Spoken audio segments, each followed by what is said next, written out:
I wanted to review where we were at the end of last week. So at the end of last week, we had a little time. We couldn't start the Vilna Gaon yet, which is good because it would be kind of awkward to just like get one foot in the water and call it a week. But we did look at some of the texts that he quotes on the first page. So I just want to quickly review them. So the Gemara in Bechoros has a story with Rabbi Yeshua ben Chananya. And in fact, there's a number of very odd, clearly, mean something beyond the text stories about Rabbi Yeshua ben Chananya. So this particular stretch that we're looking at in Bechoros involves him going to Athens. He goes to Athens. He meets the elders of Athens. One opinion that I dwelled on maybe a little too much last time was that elders of Athens was just Talmud speak for philosophers, because the heyday of philosophy in Athens was centuries before Rabbi Yeshua ben Chananya. So, it was just the elders of Athens is just a way to say, the inheritors of that tradition. But in any case, he gets to Athens and they pose him a list of things that are absurd, impossible to do. Like they expected the great sage from Israel to be some kind of miracle maker or claim to be a miracle maker, and they're going to show him up. So this is one of them, the one that we're looking at, which is the paragraph 14, the one that's addressed by paragraph 14 of the Vilna Gaon's Perish al Kama Aggados. Now, Perish al Kama Aggados, as the name says, is a commentary on several Aggados. It's not anywhere near an encyclopedic treatment of every Aggadah in the Gemara. And his commentary is, I would say, by and large rational, but drawing from Kabbalistic sources. You'll see what I mean when we look at this one. But I think his theses try to make the Gemara make a philosophical or Musar point that stands beyond the Kabbalah that he uses as the proof text to make his point. But in any case, so here we have the story where the elders of Athens open the conversation, the exchange, and they say, Bani lan beisa ba'avira delma, build us a house in the air of the world. So Amar Shem, remember Yeshua ben Chananya says one of the names of God, Kam v'sala ben Shmaya v'ara, and he got up and he hovered between heaven and earth. Amar lahu. So then he says to them, Asiku li livni vitina, come bring me bricks and mortar, and I'll start building you your house.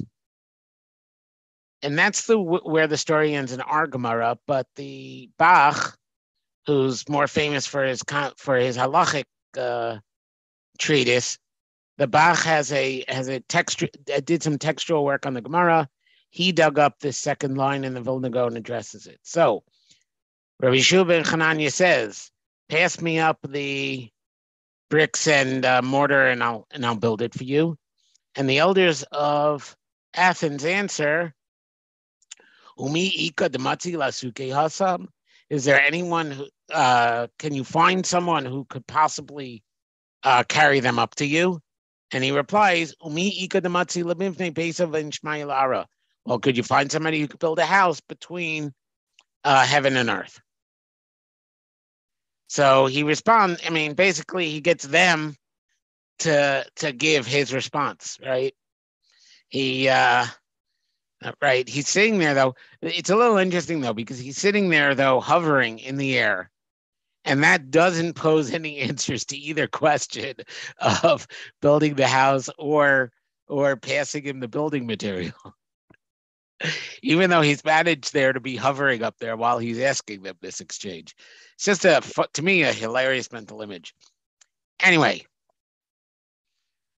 the second Gemara that the Vilna Gaon refers to is back in Berachos Gimel Amar Aleph. It's, near the beginning of Shas. And the Mishnah, the first Mishnah in the Gemara says that the time to say Shema, at least according to one opinion, ends at the first Mishmar of the night. So Mishmar means watch, and the night's divided into 3 or 4 watches. And they debate 3 or 4 watches. So this quote is in support of the conclusion that Shalosh Mishmaros have a halayla. La'olam kasavar. So really, he always thought, so Rabbi Lezer always thought that there were 3 Mishmaros at night, not 4. So that when we talk about saying Shema until the end of the 3rd Mishmar, we're talking about a third of the night. Till the end of the 1st Mishmar, we're talking a third of the night. 4 hours, or 4 proportionate sections of the night. In the winter, it'll be a lot more than 4 hours. So, Kamash Malan, the Ika Mishmaros Barakia, Vika Mishmaros Ba'ara. So this shows that just as there are watches down here on earth, I know I said that backwards. He says there are watches in heaven, in the sky, and there are watches here on earth. The point being that just as there are 3 watches in the there are 3 shifts guarding the honor guard of the Beis Hamikdash down here on earth, the angels also operate through the night in 3 shifts. Titania, as it says, Rabbi Lezer Omer. So that's a useful brisa because it's the same Rabbi Lezer as in the Mishnah. Shalosh mishmaros have halayla. There are 3 watches at night. Val kol mishmar yoshev hakadosh baruch hu v'shoeg ka'ari. And then for each mishmar, Hashem sits and roars like a lion, meaning that he expresses distress or being upset over the loss of the Beis Hamikdash. And this is the idea that thing I first encountered in a Rashi on Shemos, that when human beings suffer, Hashem suffers along with us. So therefore, as the Beis Hamikdash is destroyed, he cries out 3 times in the night. Shenemar Hashem imarom yish'ag, as the pasuk says, Hashem roars from up high. Me'on kodsho, and from his holy palace, yitain kolo, he gives his voice. Sha'og yishag al navehu, he roars and roars about his. It's also his room, his home, but navehu here we're taking to refer to the Beis Hamikdash. So from Ma'on Kodsho, from his heavenly place, he roars about his place here on earth. B'siman ladavar, a sign for this thing. Mishmara Rishona Chamor Noer. In the first watch, the donkey brays. Shnia, in the second watch, Kalavim Tzoakim, dogs bark or make noises. Shlishi is Tinok Yonek Mishadei Imo. In the third watch, the baby nurses from his mother's breasts. V'isha misaperes imbala, and the wife chats with her husband. So that's the 3 watches. And notice one watch. This is where we're going to end up focusing on is the first watch, the donkey brays. The second watch, the dogs bark. The third watch, the baby nurses and the couple are speak together intimately. Because I don't know. I mean, because if my wife was up 3 o'clock in the morning, she definitely wouldn't just be trying to go back to sleep, right? Yeah, but it's the end of the Mishmar. The Gemara is going to say later, it's the end of the Mishmar. Okay, thank you. So at dawn, if my wife was up at dawn, she'd still want to try to go back to sleep. So, fair enough. Okay. Anyway, back to the story though. It's so I mentioned last time. Now that it's closer to Pesach, I want to mention again the fact that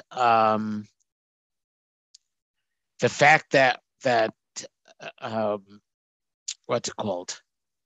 The fact that dogs bark in the middle watch is relevant to Makas Bechoros, where we thank the dogs for being silent during a plague that started at midnight.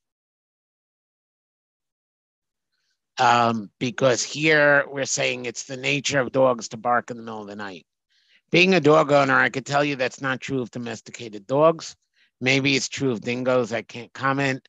But the Vilna Gaon doesn't take the donkey to be a donkey, the dog to be a dog, or the baby nursing from its mother to be all about babies nursing from mothers.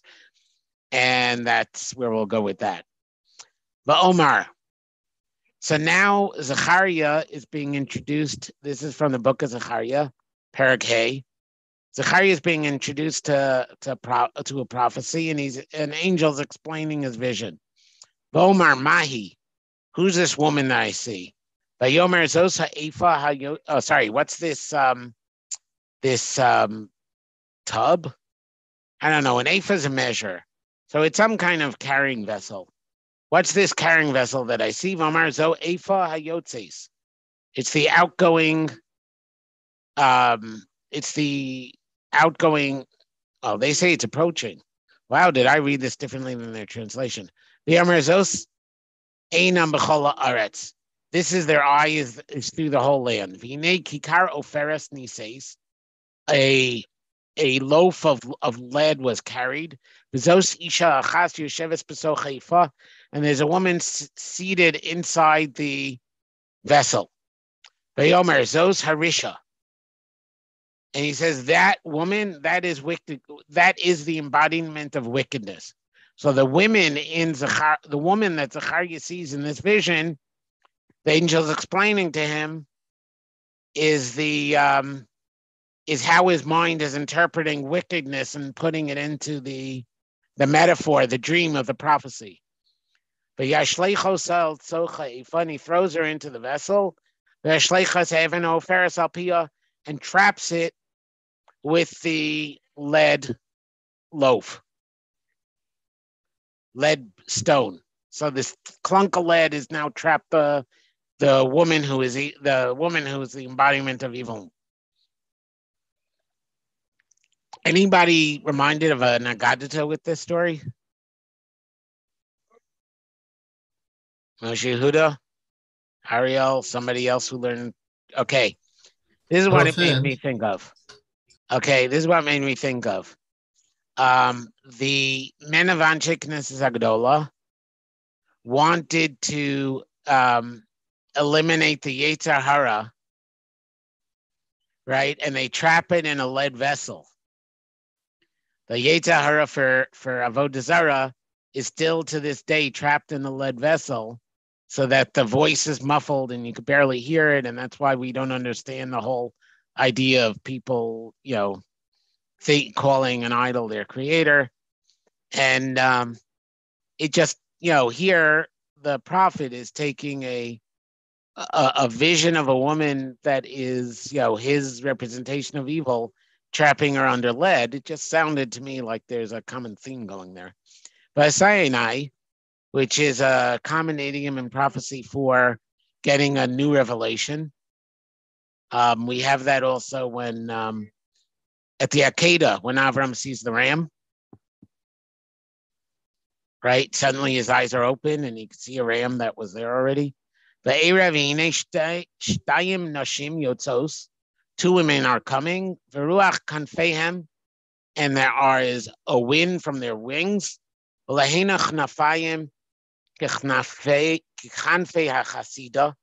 have stork wings. Of course, I'm sure that Rabbi Dr. Nassim Slifkin would tell me that it's not really a stork, it's something else, but whatever.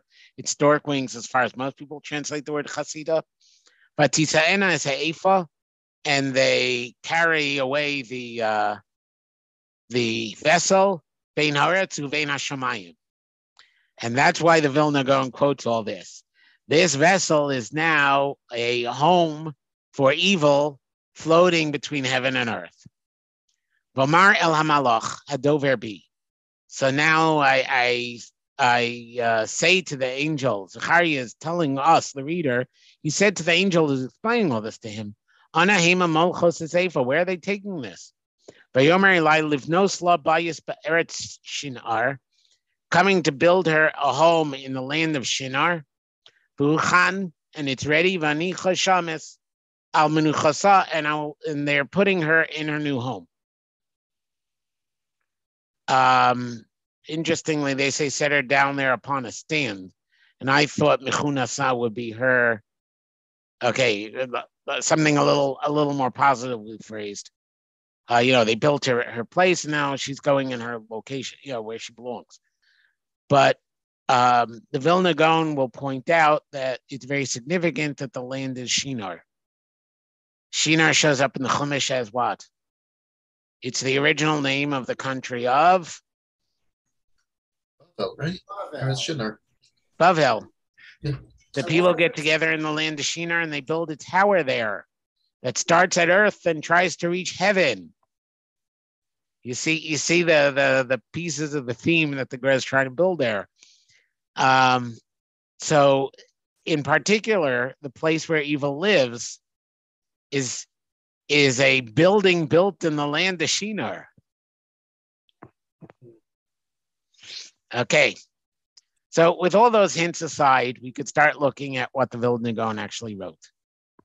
So here's the quote. Bani libesa ba'avir dalma, v'amar shem, he said the name, Tala ben Shmai Lara, he's hovering between heaven and earth, Amalei lasuki li livnei vitina. Pass me the bricks and the mortar, etc. So this is why I said I didn't really want to, mess up the first sentence. So even though I don't think we're going to be dwelling on Zechariah, I wanted to see Zechariah inside. Two women are coming. There's a wind to their wings. They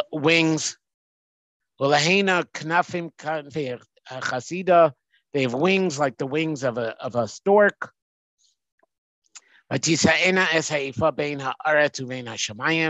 And they carry the ephah in that place between earth and heaven. Vayomer Eli livnosla bayis shinar, beres shinar. And then the angel explains to me that they're going to build her a house in the land of Shinar. Vamru livnosla miklal velo iskayim sham. K'mashakasav dika nami d'chsiv la. So from there, it is implied that the Gemara takes the implication that it's not a pre-existing building because it's livnos la. It's a building built just for her. And John's joining. The inyan. Berit Shinar, he inyan shaldor haflaga. If the prophecy is bringing up the image of the land of Shinar, then it must be discussing the generation of the tower of the scattering. Sharatzu livnos bayis. They too wanted to build a house. Uchsiv vayimtzu bika be'eretz Shinar. They found a valley in the land of Shinar, which is always the weirdest place to build a tower. Hava nilvana levenim, let us bake bricks. Benisrafa lisrefa, so we're going to burn them. Vachomer yelahem lechomer, right? We'll have mortar for them. Venivna elanu, we're going to build for us a tower. Verosha bashamayim, the top of the tower will be in heaven. Venasa lanu shem penifrat, and we'll make for a name for ourselves, lest we be scattered. V'zeh ha'inyan amar sham v'chulu asikuli livni vitina. And this is the root. Understanding this about the Tower of Babel is the essence of understanding our Aggadah about the elders of Athens challenging him to build a house between heaven and earth. Binyan ha-binyan hu. What does the building mean? Like it says in the first parak of brachos.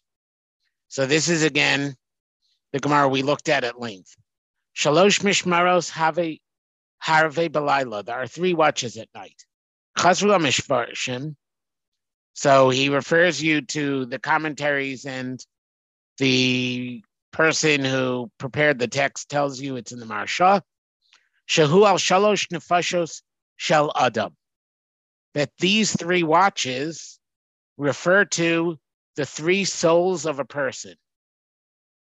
I should point out that that is already a subject of debate, because when the Vilna, where Sadia Gaon, word Gaon got me going in the wrong direction there. Rav Sadia Gaon in his Emunos Videos makes a point of saying that there's only one soul. It's entirely indivisible, and all the different words are different aspects of one thing. Not that there are three things. But here, the Maharsha and the Vilna Gaons following him takes the approach, this is typical among more Kabbalistic sources, of calling it three souls.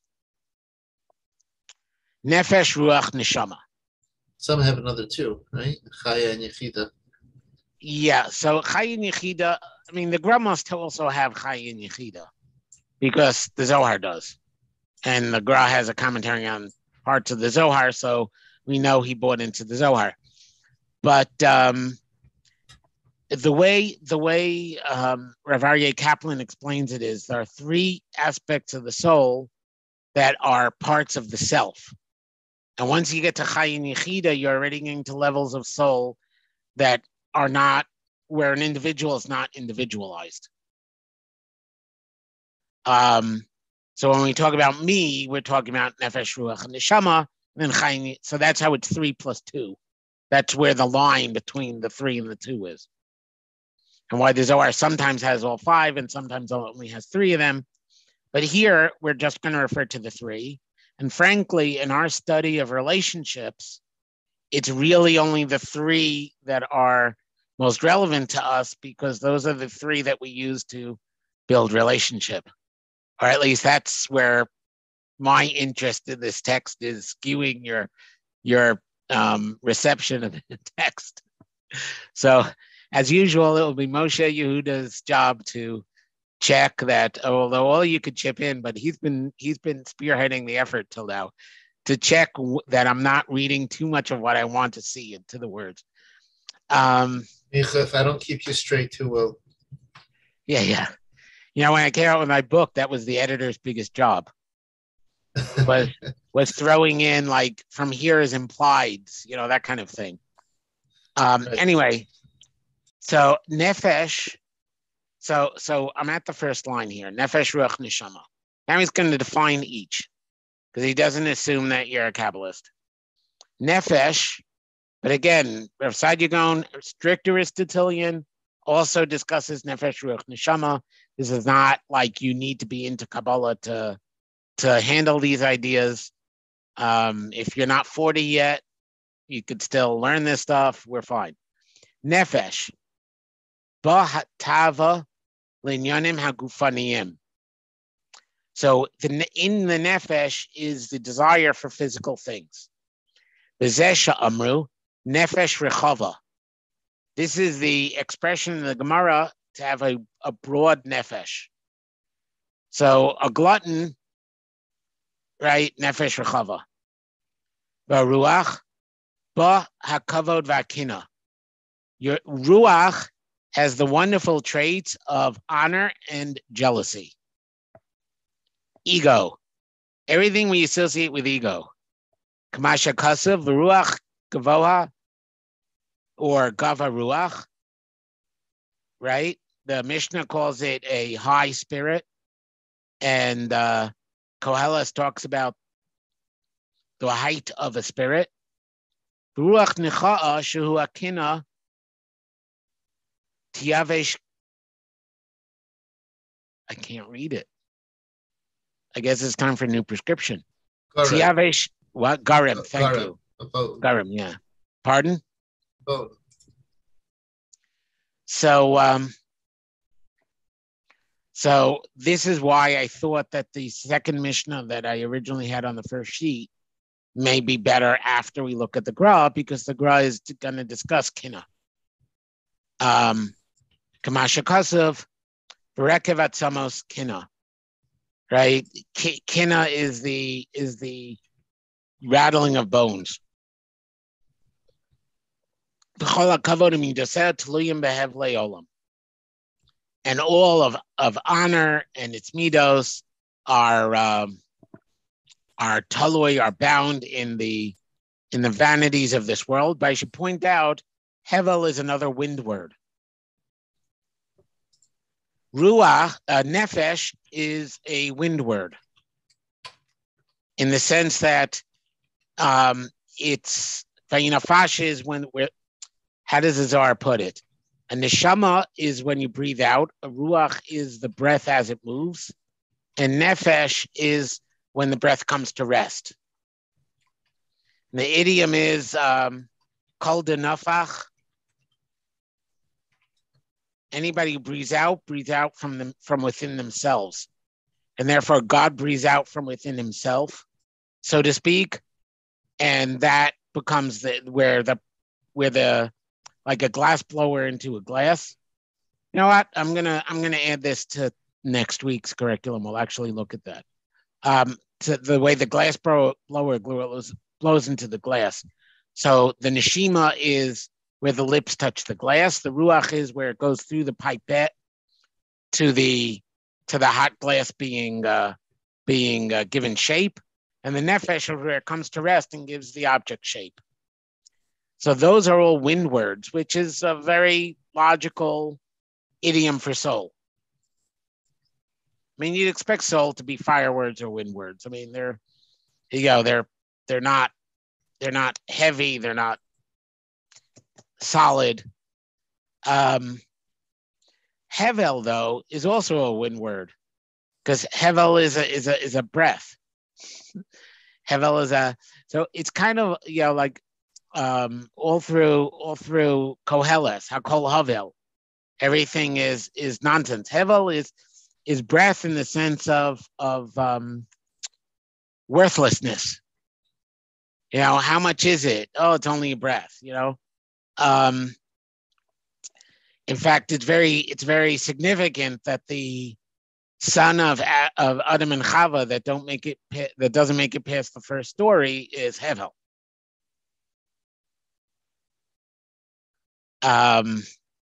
So Hevlei Olam, I think the Gra is playing with the words here, and he's saying kavod, which is possessed by the ruach, is really just tied up with Hevel, not anything as prestigious as ruach.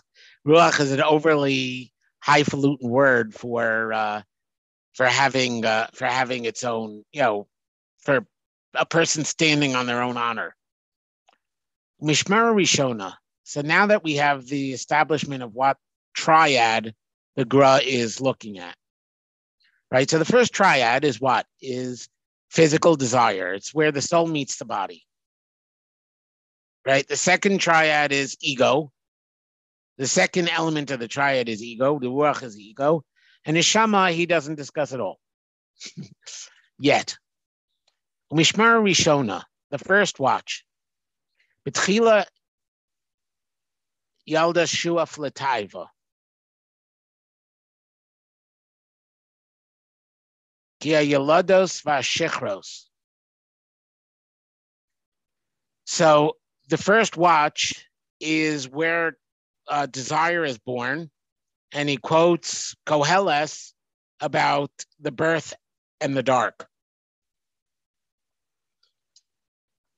V'amar, Devarim she'osim b'yalduso, things that a person does when they're young. Marbim hevel beziknuso, increase the vanity when he's old. K'mashakasav Rashi, al taiva hamiskol. And Rashi says that this is about taiva. It's about physical desire. V'chein al kol taivos. Similarly, all desires. V'zehu chamor noar. And therefore, that is what we mean by the braying of the donkey.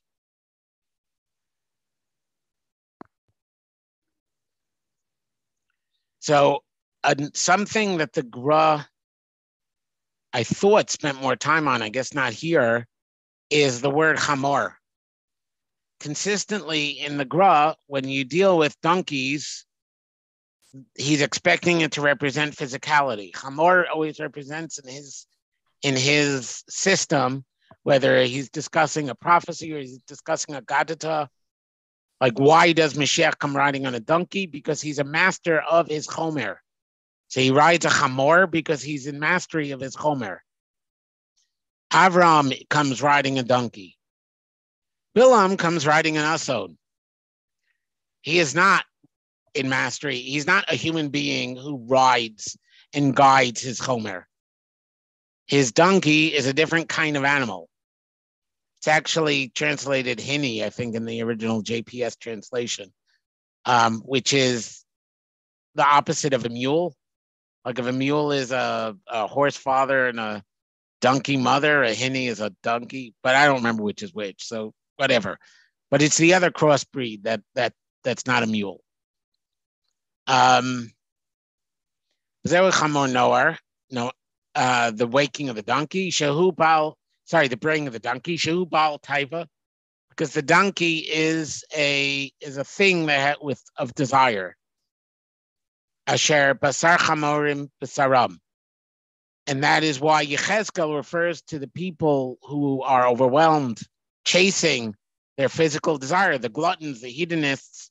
They have the donkey of a chamor. Sorry, the body of a chamor. The flesh of a chamor is their flesh. V'akol inyanei hachomer, and everything are topics of chomer. So in the first watch, the donkey brays means is referring to the fact that the first aspect of the soul, the part that comes first, is very physical and busy chasing physical desires like a donkey braying. Ubem Tais, and the middle watch, Adam Holech Verodef Aftar Chavod V'Ashiros. Person walks and chases after honor and wealth. Keklavim Shetoakim Hav. So if you think about it, this is kind of the way life goes, stereotypically, right? The youth is busy chasing, I'll talk now for the boys, busy chasing somebody who, in a pretty skirt. He grows up, gets married, becomes a workaholic, busy trying to build a career for himself, a name for himself, a tower like the people above and what's it called? And the pursuit of power that dominates the middle of the life. And therefore, we are like dogs, shetzoakim hav, that bark hav, which is a pun in Aramaic, because hav sounds like what a dog says.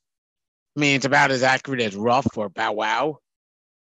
If you want, we could see if what's it called? If Chandler will accommodate. But hav is also Aramaic for give. So the dog that barks, give me. Ubemishmara hashlishis, and in the third watch, sharoa chalifaso, mehera choser b'tshuva. So now a person in the last third of their life, things start waning. You kind of realize you don't have forever, and now it's time to start considering straightening up the act. Va'az misnotzetzes haneshama, and that is when the neshama comes out. Va'az tinok yonek mishtei imo, and that is the baby nursing from the mother's breast. Kamasha Kasov in Mishlei, the deha yeruvucha kol eis ba'avasa. So Mishlei also uses the breast as a metaphor for God giving us spiritual sustenance. V'isham isaperes and bala, what's that a metaphor? Kamasha Kasov bashuva el ishi harishon. I will return to my first husband. The whole book of Hosea is about how the Jewish people abandon Hashem, and Hashem likens it to an unfaithful wife. In fact, he actually orders Hosea to marry the local prostitute, and as a message. And the commentaries go crazy. Like, how is it possible? Maybe it was only within the prophecy that he married her. But whatever it is going on in Hosea, therefore, Hosea phrases the return as a return to the original husband, because the entire metaphor of Hosea is Hashem and the Jewish people in a marriage kind of model. Shechozer la Kodesh Baruch Hu. So the wife speaking to the husband is a reference to tshuva, where the person, seeing that the it's time to get serious about what's truly important in life, returns to Hashem. Torah mevia lidei ma'isa, because Torah brings a person to action. Like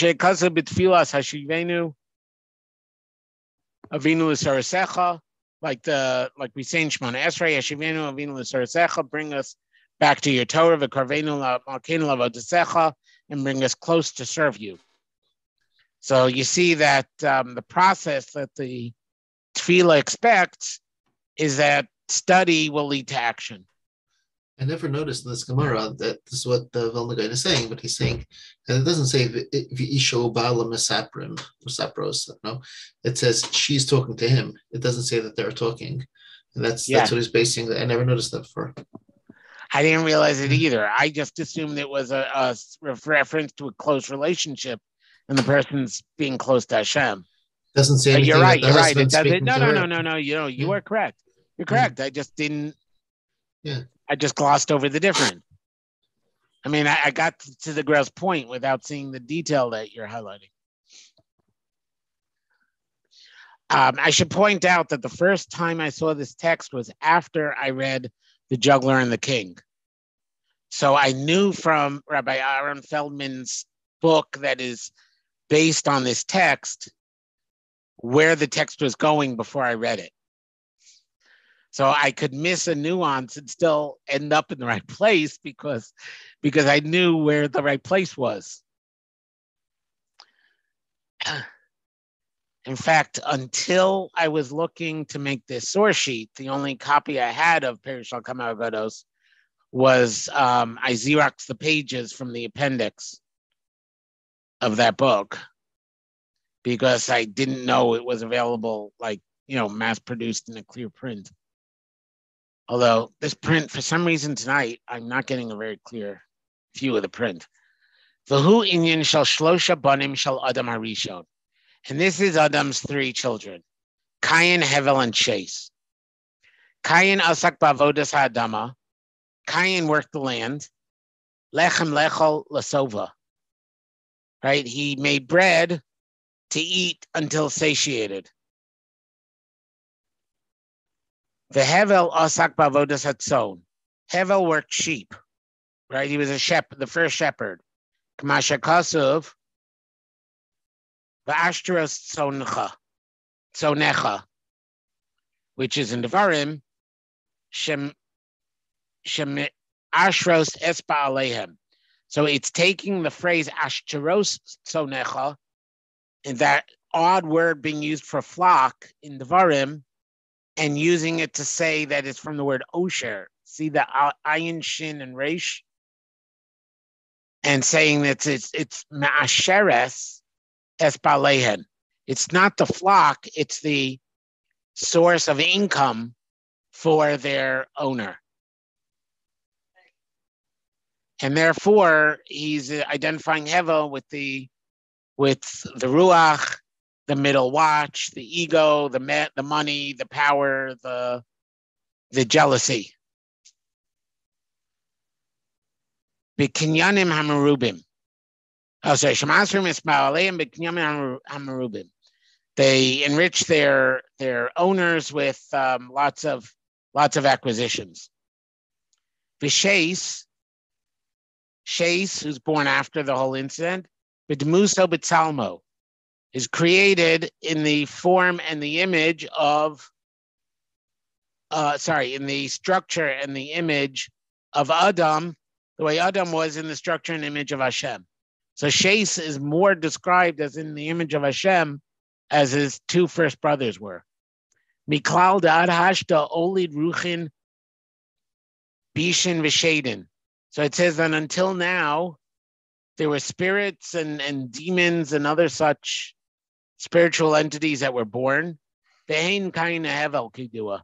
And that's a reference to Cain and Hevel. So Cain and Hevel were not fully human the way we define fully human. By the way, about this Gemara in Eruvin, there is a Rishon that gets a lot of mileage, who I don't remember the name of because you don't hear about him except for this mileage, who says that Cain and Hevel had the forms of human, but not human souls. That's why they didn't have the Tzelem and Demus. And the reason why this gets a lot of mileage is people who want to argue that there were Homo sapiens other than Adam, and that Adam was the first human to have a soul, but not the first human, right? So here you have some indication that there were other things being created that weren't human beings with human souls. They were just human bodies with other things going on. Whatever that is, I'm just freewheeling that idea out there. Before we go to the next shlav, the next level of complication, I could use Exhibit if anybody has questions.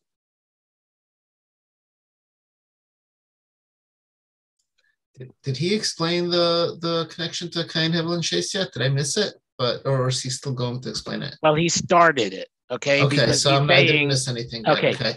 No, because Cain he's saying is all about the bread, literal bread now, not money, right? And that's why he's growing grains, right?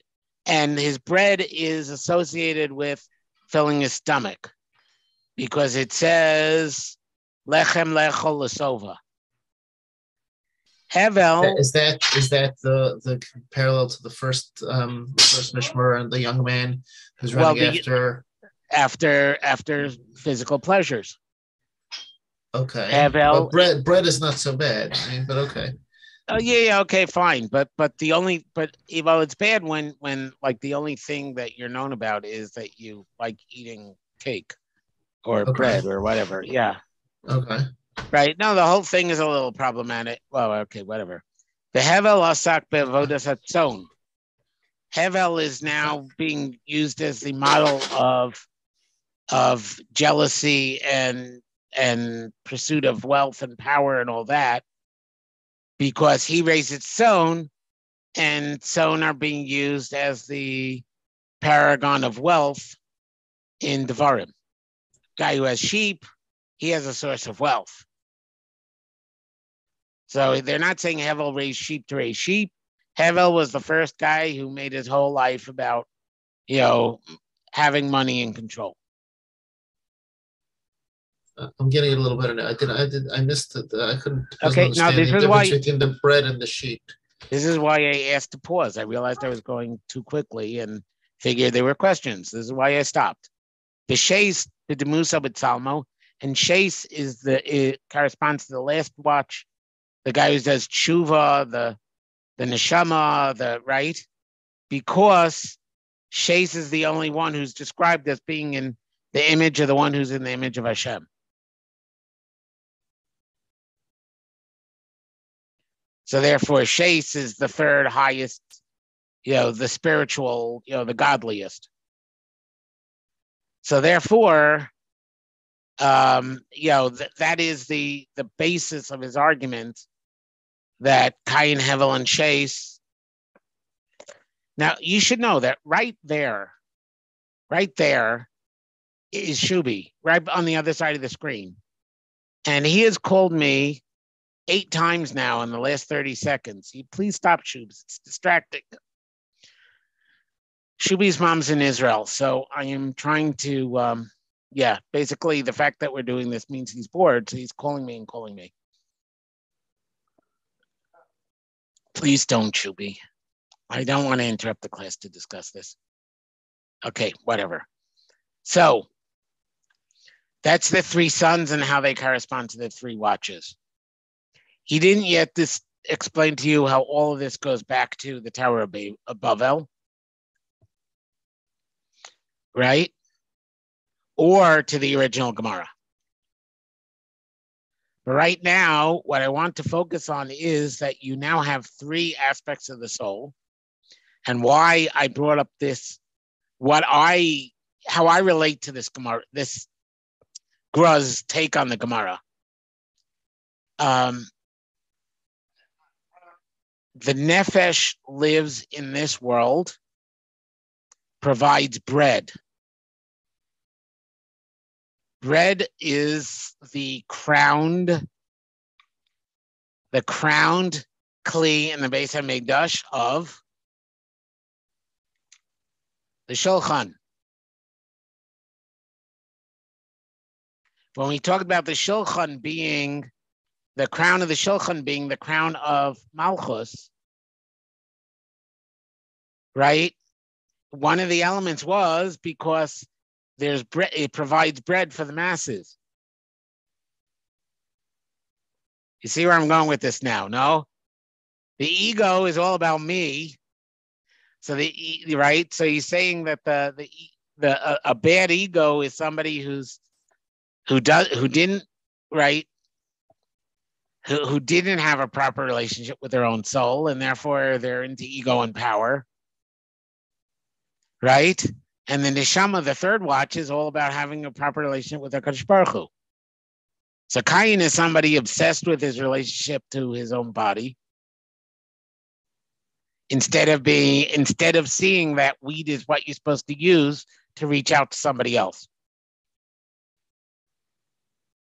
I'm arguing that Hevel is Hevel and not Ruach because he's all about ego and not about Torah.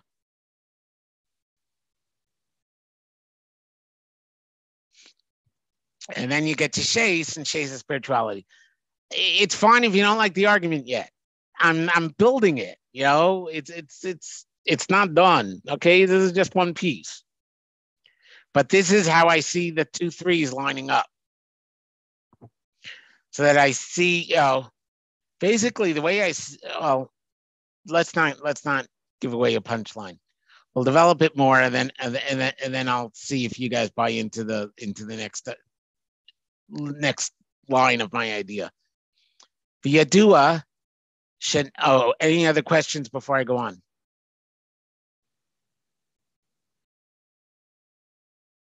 Ariel, your camera's off, so if you're trying to raise your hand or something, I can't see you. Okay. Aval. Okay, V'yadua, Shenefesh Ruach Neshama, that this Naran thing, which is the acronym that is used in later Kabbalistic works, Nefesh Ruach Neshama Naran, Heim Barosh, Ubeten, Ugvia.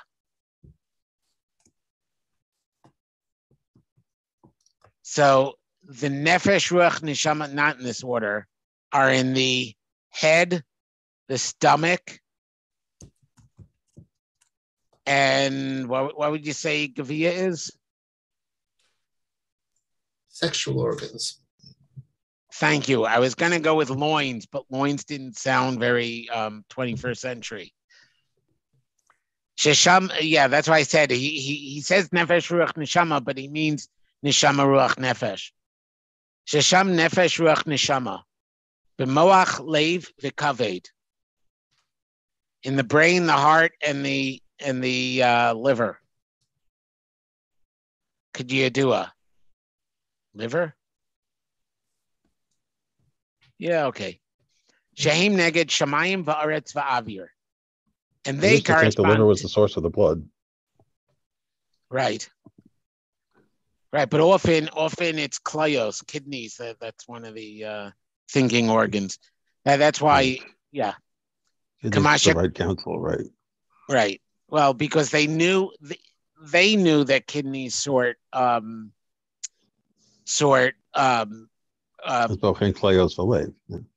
No, but they knew that they knew the biological function of kidneys to sort kidneys, out the kidneys. Clays are kidneys are associated with intellectual ability.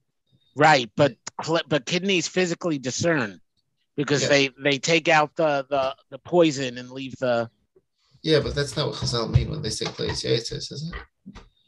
No, but that is why they give advice. But no. What I'm saying is, okay, the lave is considered the lave because it's in the middle, and it may not relate to what the lave does for a living, right? Well, right. But Klayos, I believe Klayos became. They assumed Klayos gave ideas because Klayos could find value versus trash.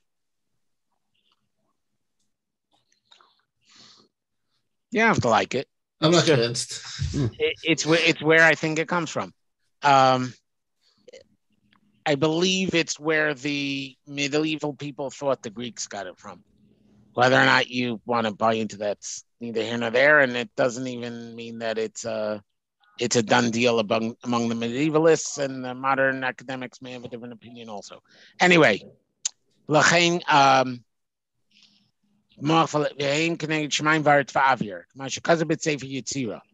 of course.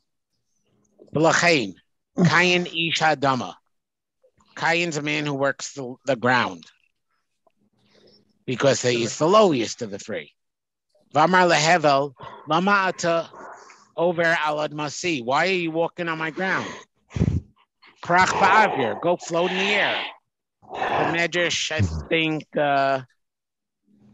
It's a medrash. I think. I don't know. Probably I learned it when the teacher had to teach parsha and didn't have anything new to say. But this is Bereshis Rabbah. I'm saying there's one of these things I picked up in childhood that I don't even remember how early. So they got into a fight because Cain said to Hevel, "You're on my ground." I mean, typical older brother stuff, no? Yeah, the two of you have to share a room. Well, I claim the floor. He's on my floor. He's on my floor. Do you have to share the planet? No, I claim the ground. Because everything Cain did was in physical things, iskei aguf. So therefore, he's a man of the earth, right? He's a physical guy, and he lays claim to the earth. Aval Hevel isko binyane havalim. Hevel's busy with worthless things. Ubana bete knesios. And he builds gathering houses. I assume they do not mean shuls here. To aggrandize himself and make himself more glorious with them. I mean, there are people who do that with shuls, where the point of the shul is the name on the front, and not the point of donating the shul is to have the name on the front and not the Aron Kodesh in the back. Yeah, edifice complex. Yeah, well, I'm not faulting the people who need both. I think you mean Oedipus. I think you mean Oedipus edifice. Edifice. Yeah. F-I-E-D-I-F-I-C. Yeah, I heard the pun. Yeah. You heard it, but apparently the other Moshe Shul didn't. Now Moshe, I think, heard a different version of the slam. That's all. Right. I was also I was also thinking, as a shepherd, Abel does gather, in this case, beasts best, but there's a sense of gathering of wealth in this case, in sheep journey with livestock, just that. Mm-hmm.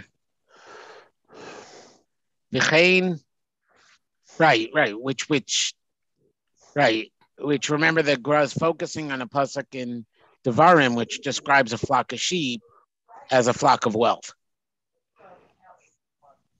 V'chein tzedakos leiskadel.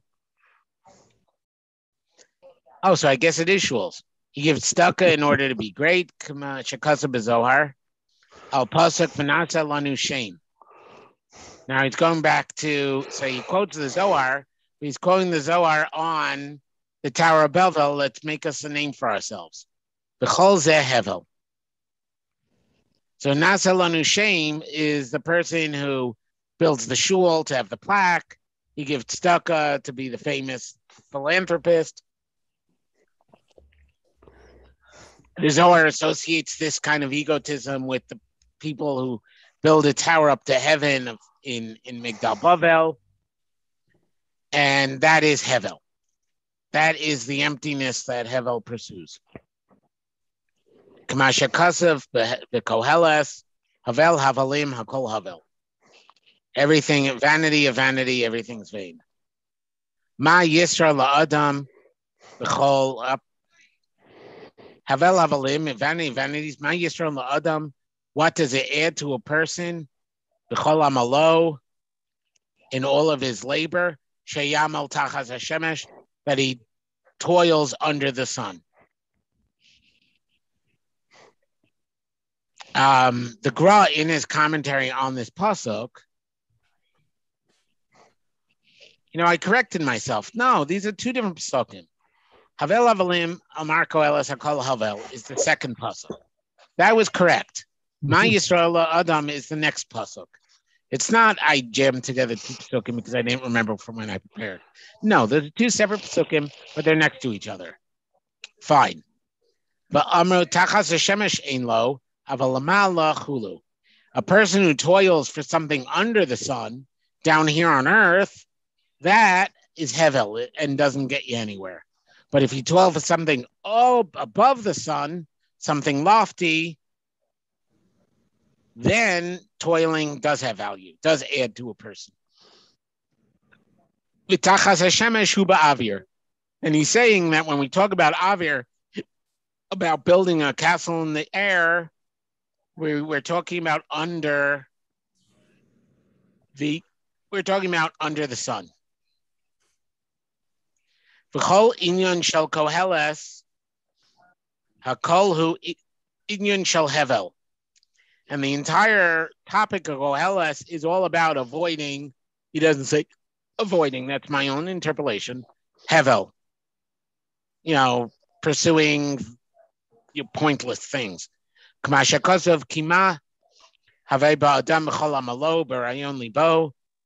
person have with all his work and the inside of his heart? Oh, sorry. I did it again.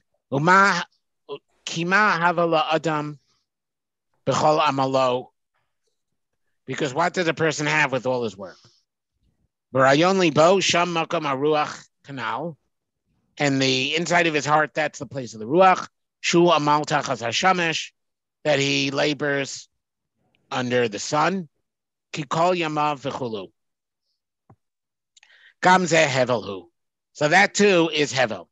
So what you do on earth is hevel. What you do for your physical, entertainment is hevel. What you do for your ego is hevel. Everything under the sun, hevel, pointless. You make your life about those things, and you're wasting your life.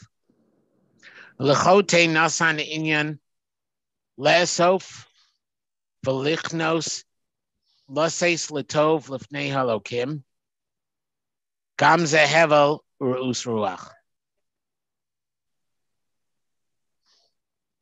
And to the sinner, nasan inyan lesof v'lichnos, to gather and to bring in, which is a kind of harvest kind of metaphor, no? Laseis letov lefnei halokim, right? Gam zehevel us ruach. Shel ruach. Isha sheyitein halokim osher, the person that Hashem gives wealth, unechasim and possessions, below yashlitenu, and doesn't rule over them. Gam zehevel, that is also hevel. Uchahena Rabos, and I could give you many such quotes. Kol Sefer Medaber, because that's the whole book. The Kol Chatoim Shel Taiva, and the sins of Taiva, of physical desire, Kol B'Nefesh, those are all caused by the Nefesh. B'Nefesh Asher Tochal, the Nefesh which eats. Ba'amru Nefesh, the Rabos is Hashoseh. The Gemara says, why does it have to say nefesh? It should just say asher tochal, the one who eats. So, l'rabos, as Hashos said, the extra word is to include somebody who drinks. V'yavo kayin mipri aretz. And Cain brought fruit from the ground. Min ha-pechusim, from the most pathetic of his crop. She'eno nosein l'shem, rak osam, eno nosein l'shem, rak osam she'eno tzarech la'achilas. He only gives Hashem that which he doesn't need for his own eating. Hamishuyar, the leftovers. V'zeh shamar zera pishtan, that he grew flax. She'eno nechal, because he can't eat flax. V'akol hevi mibechor, the hevel hevi mibechoros tzono, and Hevel brought from the firstborn of his sheep. Shekolin yano likno shem et teferes ba'aretz, because he wanted the glory. So he's saying Cain gave the worst, not because, well, Cain gave the worst because he's selfish, and anything but the worst he wanted to eat himself.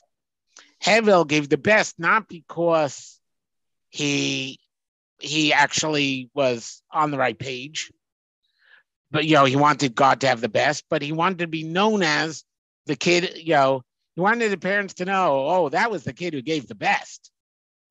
Right, and that's why the Gra talks about the person who builds the shul, who builds the plaque and has a shul behind it, or the person who gives tzedakah to be the famous and influential philanthropist. That's his image of Hevel. Vahibi Yosem Abasada. So they were in the field.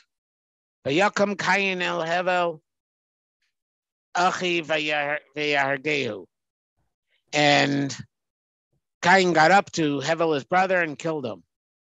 Hanyin Kamashem Kasuf Be'esav Isho Deyatzayid Ish Sadeh. Esav is described as a man who knows how to hunt, a man of the field. Shazeh Midah Shal Cain. That he takes he's taking the midos of Cain. Isho Deyatzayid. He knows how to hunt, lirmos, to trick. Like when the pasuk says he hunts with his mouth, which you would more literally say, or more idiomatically think it means that he provided food through hunting. The Rashi takes more literally that he hunted with his mouth, but that he tricked. He hunted people with speech. Valmidaso shall Hevel. And that is the midah of Hevel.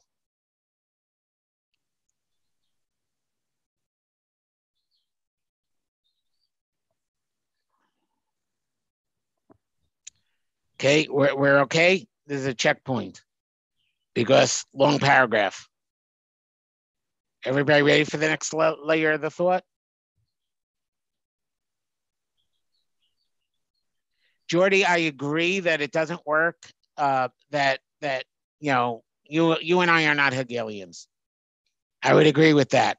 In fact, the end of the Maharal, when he talks about how the three is a thesis, an antithesis, and a middle, I point out that the middle is vague. It's not a synthesis. It could be a synthesis. It could be a place of tension between the dialectic without reaching synthesis. He just says it's a middle. You have the two extremes and a middle ground. In fact, we have the same thing with the Rambam in the first chapter of Hilchos Deos, where he talks about Hamida Beinonis. So he talks about the middle measure, which is basically straight out of Nicomachean ethics. But he gives it a Jewish spin because he says that to be in the image of God, you have to use all of Hashem's midos. So by the time you finish halacha hey or vav, you realize that his middle is not halfway between. It's being a master of both and knowing how to mix them. So his middle is also not necessarily a synthesis middle. I would not assume that Cain is being set up as a synthesis middle between physical and spiritual. In fact, where I see ego has to do with, well, this is getting off on a tangent. We'll probably return to it, but But since these classes are a week apart, we can return to something without boring everybody. The what's his name? Rav Dessler has that concept of Nekudas HaBechiro that we've discussed before. The decision point, right? Where free will really only exists at the place where your desire is raised to the level that there's real conflict. And the vast majority of decisions in your life are not really free will decisions. Like for most of us, I hope everybody on this call, for most of us, going to a store and deciding not to shoplift a watch is not a free will decision because the option never crosses your mind. There are people for whom that is a free will decision. And every time they resist, it becomes easier. They become closer to, so go Shoops. So each time he makes the right decision, there's less and less conflict. And eventually the person ends up in the same situation we are, where that's not really a free will decision. It just happens. And then there's the next challenge. So probably for most of us, I mean, unless I'm the one despicable person, I have to consciously decide when filling out my tax forms, 'tis the season here in the US, how honest I want to be on my taxes. So I decided at some point in my life that if I'm not going to be too strict on when I daven Shema, and I'm not going to be too strict on I don't know, I use Hechsherim, maybe some of you wouldn't use, that this was going to be the thing I was going to, people who know some of my childhood stories, ethics was a big issue of my growing up. And I decided I was going to be painfully honest to the point of probably losing money I don't have to, filling out my tax forms. But that requires work. I mean, I have to think about it. Now, if you think about it, the guy who stole the Timex, right? Stole from, let's say, a chain store, $50. Person who lies to the IRS could be stealing from another huge entity 10 times that, 100 times that, right? We all have our challenges. That's the decision point, the clear point. What I would like to suggest, and we're going to have to work on a lot more material for me to build that case, but I want to suggest that the ego, the self-aware ego that wants more and more of me, sits where the nefesh and the neshama are in conflict.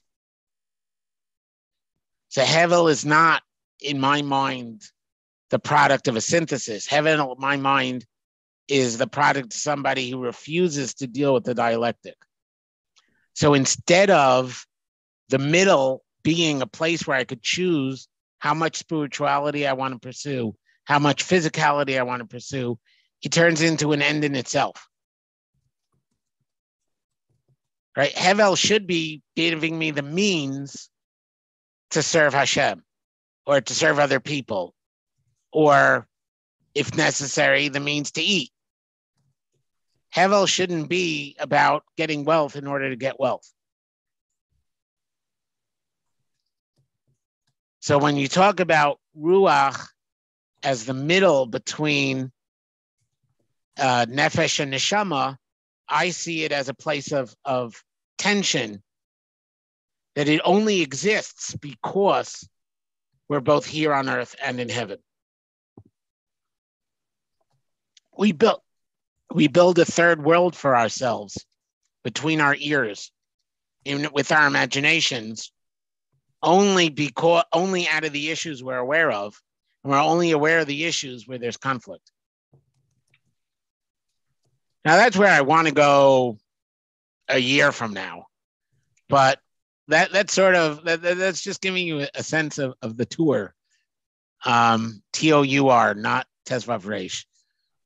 I don't think the tour would buy into any of my Chiddush, but that's okay. So that's sort of how I see things. So another thing I wanted to talk about before we start the big paragraph. Notice that he associates the Kayin with the earth, Havel with the air, and spirituality is above the sun. The Maharal was talking about the three, but in both quote Sefer Yetzirah, but the Maharal was talking about water, air, and fire. They both have air in the same position. I don't know if above the sun is a good is a fire metaphor or not yet. But water versus earth, I found interesting. Because Maharal is making a point to saying earth is its own fourth subject, and it's three elements in the fourth element, and that's the way it's always viewed. And the Maharal is grouping earth and air together. The reason why the Maharal is doing that, though, is that his palace in the air is between earth and heaven. And Aretz as the planet and Aretz as earth means that he's referring to the planet more than the element. I mean, that's sort of so I think that's why they're different. I also think, by the way, Jordy, you there? Yeah, I also think that's why his discussion is different than the stories you brought up, because his castle in the air is not the one in heaven. It's the one in the middle. It's fundamentally different than the utopia for the birds. Yeah, actually, it's interestingly enough because not quite. And what the birds are trying to do, it's quite amusing. They're actually trying to become intermediaries between the gods and the humans. They're trying. It's like the Bosphorus. they're trying to corner the market of communication. So it's not a positive thing they're trying to do in that respect. Do check the birds. It's a delightful piece. As far as Swift goes, I haven't really read Gulliver's Travels. I just thought of The Floating Gaon. Thought it was amusing. Yeah, I don't think that was a part of the Gulliver's Travels my teacher made me read, because I didn't remember it. I mean, obviously, they always have you read the Lilliputians, the Brobdingnagians, the tiny people, the huge people, and the Houyhnhnms, or however you pronounce it, the horse people. Those were the three I remember having to learn in junior high. Some of the others are quite, I mean, the Struldbrugs, who age indefinitely, are perhaps a condemnation of trying to get endless serial longevity, like Tolkien said, of Ringwraiths. And there's a lot of deep stuff in there, in addition to a lot of taiva and whatever. But yeah, it's a lot deeper than people think it is. Well, clearly my English teacher thought it was deep, or else she wouldn't have assigned it. Yeah. I also think it's interesting that in 1970s America, in a yeshiva where the morning classes were partially in Yiddish, they were okay with the teacher exposing us to some of the coarser parts of that book. That is also, to my mind, kind of interesting. Nowadays, that never would happen. And I'm not saying it was the right decision. I'm just saying it's an interesting decision. And Swift can be very coarse. Just read a modest proposal. Just don't do it before lunch. Yeah. No, I didn't mean gruesome, like cannibalism. I meant for a seventh grader, there's stuff that a seventh grade boy would consider pretty racy. That's what I meant, which you would have expected a yeshiva like that would not have been happy with us being exposed to. I don't know if they knew or if just, people were more it's a classic. You know what I mean? Like, I have no idea. Anyway, yeah. So hopefully, in after Pesach, I'll be a little more prepared than this week. The problem. Let me do this so that my son-in-law doesn't have to delete 10 minutes.